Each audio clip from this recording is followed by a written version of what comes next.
नमस्कार। आप सभी का एमएस क्लासेस में स्वागत है।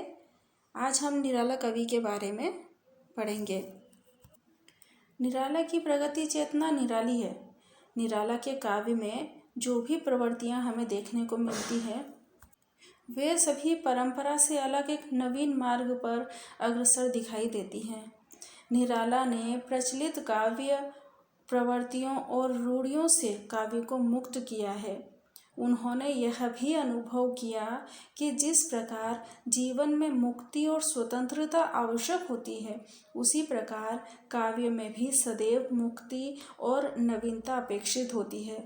एक सी स्थिति में रहने के कारण जैसे जीवन नीरस हो जाता है, वैसे ही एक ही ढर्रे पर या एक सी स्थिति में बनी रहने पर कविता का जीवन भी नीरसता के परिपार्श्व में जाकर खड़ा हो जाता है। आधुनिक युग में कविता का विकास जिस प्रकार हुआ है, उससे यह स्पष्ट हो जाता है कि कविता समय समय पर बदलती रहती है। द्वैती युग की उपदेशात्मक और इतिवृत्तात्मक स्थिति छायावाद में आकर भाव और कल्पना के कांतर में भ्रमण करती दिखाई देती है। कल्पना का वैभव और भावनाओं का विस्तार जब बहुत अधिक बढ़ जाता है, तब कवियों को यह अनुभूति हुई कि कविता समाज से निरपेक्ष रहकर व्यर्थ और बेमानी हो जाती है। इसलिए छायावाद के पश्चात प्रगतिशील कविता का आविर्भाव हुआ। इस प्रकार कविता निरंतर बदलती रहती है। यह प्रगतिवाद के पश्चात प्रयोगोन्मुख और प्रयोगोन्मुखता की स्थिति को पार करके जो सामाजिक प्रतिबद्धता को निभाती हुई आज हमारे सामने उपस्थित है, कविता को समाज से जोड़ने और प्रगतिशील तत्वों से युक्त करने में निराला जी का योगदान उपेक्षणीय नहीं है। संभवतः इसी कारण उन्हें हिंदी काव्य जगत में प्रथम प्रगतिवादी कवि के रूप में मान्यता भी प्राप्त हुई है। निराला ने प्रगतिशील चेतना की द्योतक कविताएं लिखना तो बहुत ही पहले से ही प्रारंभ कर दिया था, परंतु उनका परवर्ती काव्य तो स्पष्ट रूप से प्रगतिवादी चेतना से संयुक्त है। निराला ने जो भी प्रगतिवादी कविताएं लिखी हैं, उनमें विशेष रूप से 6 प्रवृत्तियां उभर कर सामने आई हैं। यही प्रवृत्तियां उन्हें प्रगतिवादी कवि प्रमाणित करने के लिए पर्याप्त हैं। निराला की प्रगतिशील सामाजिक कविताओं में अनामिका की तोड़ती पत्थर, बेला की कतिपय गज़लें, कुकुरमुत्ता का सामाजिक स्वरूप और कुछ इसी प्रकार की अन्य कविताएं भी ली जा सकती हैं। तोड़ती पत्थर में समाजवादी विचारधारा का स्पष्ट रूप देखने को मिलता है। वह तोड़ती पत्थर, देखा मैंने उसे इलाहाबाद के पथ पर, नहीं छायादार पेड़ वह जिसके तले बैठी हुई स्वीकार, गुरु हथौड़ा हाथ करती बार बार प्रहार, देखा मुझे उस दृष्टि से जो मार खाई रोई नहीं। इस कविता में निराला जी का लक्ष्य यही है कि कवि इलाहाबाद के पथ पर पत्थर तोड़ती हुई मजदूरिन के मन की करुणा को प्रकट करना चाहता है। वस्तुतः इलाहाबाद जैसे शहर की भूमिका में पत्थर तोड़ती हुई गरीब मजदूरनी की हालत पर जिस वातावरण का निर्माण हुआ है, वह समाज के आर्थिक अभाव का ढांचा भी प्रस्तुत करता है। कहने का तात्पर्य यह है कि तोड़ती पत्थर कविता निराला की विचारधारा को सामाजिक कर्म के रूप में प्रस्तुत करते हैं। बेला की कतिपय गज़लों में भी निराला की सामाजिक प्रगतिशीलता को देखा जा सकता है। जैसे भेद कुल खुल जाए वह सूरत हमारे दिल में है, देश को मिल जाए वो पूंजी तुम्हारे मिल में है। वस्तुतः इन पंक्तियों में निराला ने नई समाज रचना की ओर संकेत किया है और सामाजिक विषमता को भी दूर करने का, देश को उन्नति का रास्ता दिखलाया है।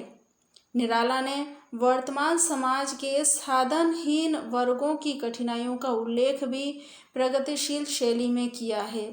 बेला में ही जल्द से जल्द पैर बढ़ाओ आगे आओ के माध्यम से सामाजिक व्यवस्था और आर्थिक समस्याओं को प्रस्तुत किया है। निराला ने सामाजिक विषमताओं के चित्र को बड़ी ही ईमानदारी से प्रस्तुत किया है। इसके अतिरिक्त मजदूर वर्ग की चेतना, शोषकों के अत्याचार, पूंजीपतियों का मनमाना व्यवहार तथा मजदूर व मालिक के संघर्ष आदि के चित्रण निराला की सामाजिक प्रगतिशीलता को प्रकट करते हैं। इसी प्रकार कुकुरमुत्ता मूलतः वर्ग चेतना और वर्ग संघर्ष का काव्य है। नए पत्ते की कविताओं में जनता के विविध शोषकों का रूप खुलकर स्पष्ट हुआ है। डिप्टी साहब आए कविता में जनता को प्रचलित बेगारी और मुफ्तखोरी का जमकर विरोध करते हुए दिखलाया गया है।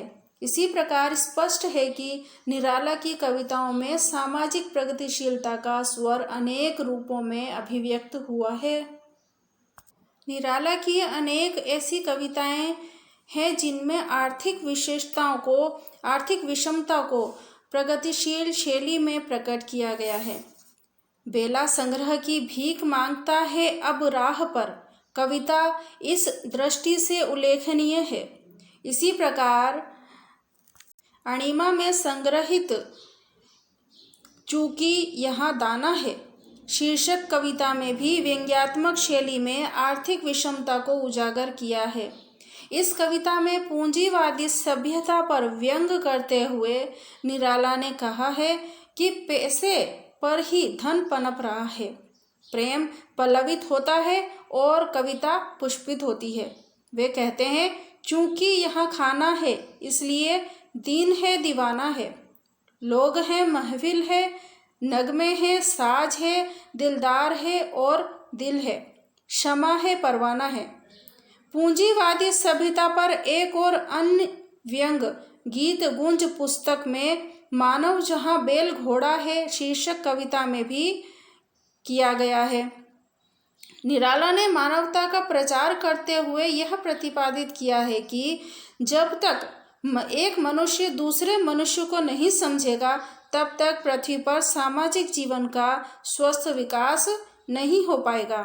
अतः उन्होंने अपनी व्यंग्यात्मक शैली में लिखा है, मानव जहाँ बैल घोड़ा है, कैसा तन मन का जोड़ा है, किस साधन का स्वांग रचाया, इस बाधा की बनी त्वचा, यह पग पग पर ऐसा फूटा है जैसे साबुन का फोड़ा है।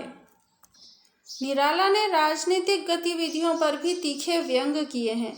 उनकी प्रसिद्ध कविता काले काले बादल छाए न आए वीर जवाहरलाल नेहरू की राजनीति से परिपूर्ण कविता है, जिसमें नेहरू जी की राजनीति पर व्यंग किया गया है। निराला की प्रगतिशीलता का साहसिक स्वर उस समय सुनाई देता है जब वे इस कविता को स्वयं नेहरू जी के सामने सुनाने को तैयार हुए थे। इसी प्रकार सन 1942 की एक रचना में निराला जी ने देश की राजनीति पर भी व्यंग किया है और अपनी राष्ट्रीय भावना का परिचय भी दिया है। भारत जय विजय करे शीर्षक कविता में उनकी इसी प्रगतिशील राष्ट्रीयता को आसानी से देखा जा सकता है। इतना ही नहीं, सामाजिक जीवन में अनेक धार्मिक जो रूढ़ियाँ व्याप्त हैं, निराला ने उन रूढ़ियों पर भी जमकर प्रहार किया है। उनकी आरे गंगा के किनारे कविता में यह स्थिति देखी जा सकती है। उनमें धार्मिक अंधविश्वास का प्रच्छन्न व्यंग है। दान शीर्षक कविता में भी इसी प्रकार का व्यंग है। निराला ने सरोज स्मृति के अंतर्गत भी कतिपय धार्मिक रूढ़ियों पर व्यंग किया है। वे उन रूढ़ियों को जीवन से निकाल देना चाहते थे जो हमारे ऊपर न केवल बोझ हैं अपितु हमारी समस्त चेतना को भी आत्मसात किए हुए हैं। एक अन्य दृष्टिकोण से निराला कवि के काव्य को यदि देखा जाए तो सामान्यतः निराला का समस्त काव्य नारी की स्वतंत्रता का भी पोषक है। उन्होंने प्रगतिशील दृष्टि के आधार पर ही कुछ ऐसी कविताएं लिखी है जो नारी के उत्थान से संबंधित है, जैसे वह तोड़ती पत्थर, वह इष्टदेव के मंदिर की पूजा सी तथा वनबेला ऐसी ही कविताएं हैं। वनबेला में निराला जी ने विवाह विषयक सामाजिक रूढ़ियों का चित्रण किया है। ऐसा ही चित्रण जिसके मूल में नारी उत्थान की भावना काम कर रही है। निराला की सरोज स्मृति में भी यही भावना देखी जा सकती है। वे किसान की नई बहू की आंखें जैसी कविता में भी सीधी सरल ग्रामीण नारी के सौंदर्य करने में पीछे नहीं रहे। सम्राट एडवर्ड अष्टम के प्रति रचना में नारी प्रेम के आदर्श की जो प्रतिष्ठा की है, जो साम्राज्यों को तिलांजलि दे सकती है, इसी प्रकार से स्पष्ट है कि निराला ने अनेक प्रगतिवादी अथवा कहें कि प्रगतिशील कविताओं की सृष्टि करके नारी के उत्थान का मार्ग प्रशस्त किया है। दूसरी ओर निराला आद्यंत मानवतावादी कवि भी थे। उनके इस मानवतावाद को हम उनकी प्रगतिशील कविताओं में भी देख सकते हैं। वास्तविकता यह है कि निराला की प्रगतिशील भावना सामाजिक और राष्ट्रीय होते हुए भी अंततः मानवतावाद में परिणत हो गई है। निराला की नज़र में सुखी विश्व का स्वरूप, जिसमें समस्त मनुष्य स्नेह और समानता के रेशमी पाश में बंधे हों, जहाँ ईर्ष्या, द्वेष और ऊंच नीच के भेदभाव समाप्त हो गए हों, जहाँ मनुष्य को प्यार करता हो, ऐसी मानवता समाई हुई है। आराधना के एक गीत में उन्होंने इसी मानवतावादी स्वर को स्पष्ट लिखा है। उदाहरण के लिए, ऊंट बैल का साथ हुआ है, कुत्ता पकड़े हुए जुआ है। अर्थात वस्तुतः इन पंक्तियों में मानवतावादी स्वर है। निराला जी ने मानव समाज के उत्थान के लिए ईश्वर से भी प्रार्थना की है। अणिमा के अंतर्गत ऐसी कविताएं हैं जो निराला के इसी स्वरूप को प्रकट करती हैं। वास्तविकता तो यही है कि निराला का मानवतावादी व्यक्तित्व केंद्रित न होकर समाज केंद्रित है।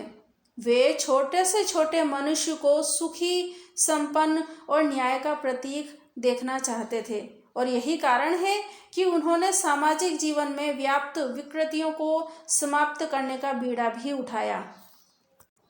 निष्कर्ष रूप में हम कह सकते हैं कि निराला छायावादी पीढ़ी के होते हुए भी पूरी तरह प्रगतिशील कवि थे। उनकी प्रगतिशीलता समाज, जीवन, मनुष्य, राजनीति, धर्म ऐसे विषयों से जुड़कर अभिव्यक्त हुई है। कविता के अभिव्यक्ति पक्ष में भी निराला ने अपने प्रगतिशील दृष्टिकोण को अपनाया है। मानव को कायरता और कामपरता से जगाकर नए युग निर्माण की प्रेरणा देने का काम निराला की कविताएं करती हैं। निराला प्राचीन रूढ़ियों का भी विरोध करते चले हैं। इसी विरोध में नए युग निर्माण की प्रगतिशील कामना भी हमें दिखाई देती है।